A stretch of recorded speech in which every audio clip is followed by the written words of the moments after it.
Kaya naka-plastic kasi. Ganito. Tapos yung pagkain. O, diba?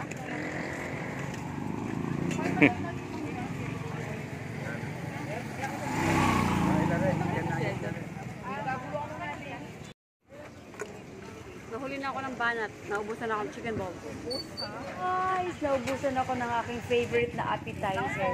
Alam niyo ba kasi, pag nagpupunta ako rito, dumidiretso ako sa mga tusok-tusok. Kung hindi niyo kasi naitatanong, ang chicken balls ang aking to die for na tusok-tusok. Feeling ko kasi guys, pag wala mi, parang hindi kumpleto ang aking tusok-tusok adventure. So, we carry on to the next main course na lang tayo. At saktong-sakto naman, mayroon dito silang prepare na cheesy footlong. Parang gusto ko na lang patulan eh. Pero, may pero. Parang type ko ngayong araw ang shawarma. Kahit na bang nakakatakam itong mga cheesy footlong na to. Pero shawarma pa rin ang tinitibok ng aking puso. Kaya, shawarma talaga. So, ayun na nga. Nag-order na ako ng buy one take one na shawarma. Dito, mabilisan ang preparasyon.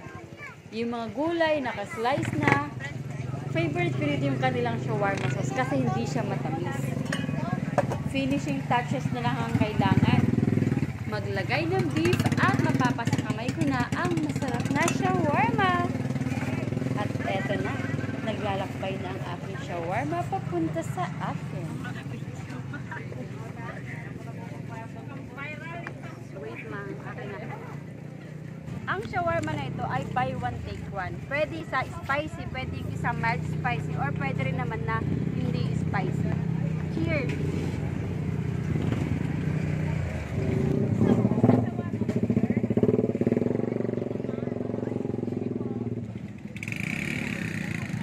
Sarap.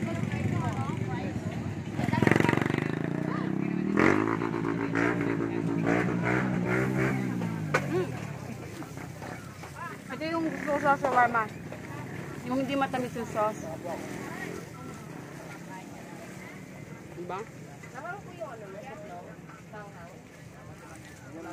Fresh na fresh yung mga gulay. Nuot sa sarap yung timpla sa karne. Kaya namang plus garlic at hindi matamis na sauce. Ay, sarap. Usually, pag bibili ka ng mga shawarma, parang nakakasanayan na yung matamis na sauce. Ito, angat siya kasi hindi siya matamis. Yung gulay, oh, pag kinagat nyo, maririnig nyo pa yung pagiging crunchy. Ibig sabihin, fresh siya. Tapos, yung nagdala talaga dito yung kanyang sauce. Sayang. Malaglag.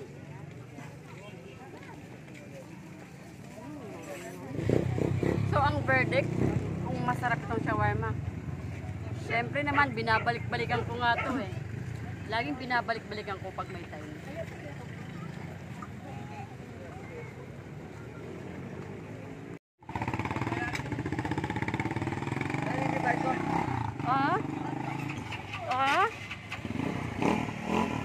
Okay na?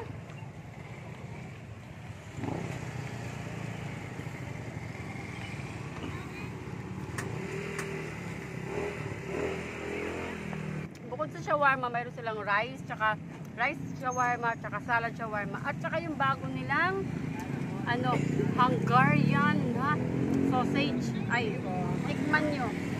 Cheers!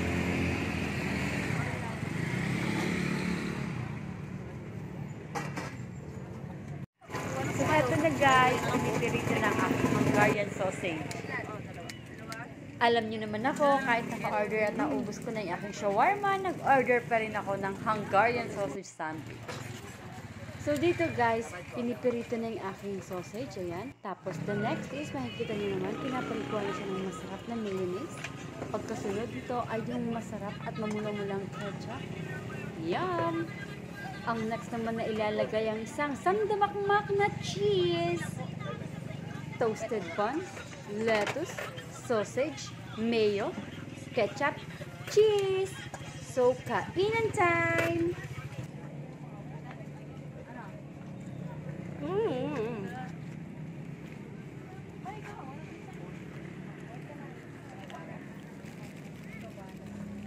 fresh gulay. Ayan o. Tapos toasted na bun. Ay nako. Meron kang crisp sarap na malalasahan. Spicy sa hot sauce, sa ketchup, creamy na dressings, cheesy. Ay, ito na yung pam-solve busog mo. Pang challenge to kung paano mo kakainin. Ayun o. Hindi siya dry. Ano siya? Juicy. Okay na yung malema niyan, te? Hindi naman?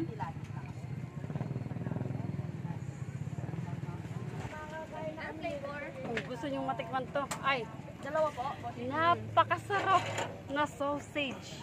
Dito lang kay Abby Bright yan. Meron silang mga ibang food katulad ng shawarma, fries, rice toppings. Plus ito, ay, pasyal na kayo kasi mapapatunayan nyo. Sinasabi ko na masarap naman talaga. Cheers!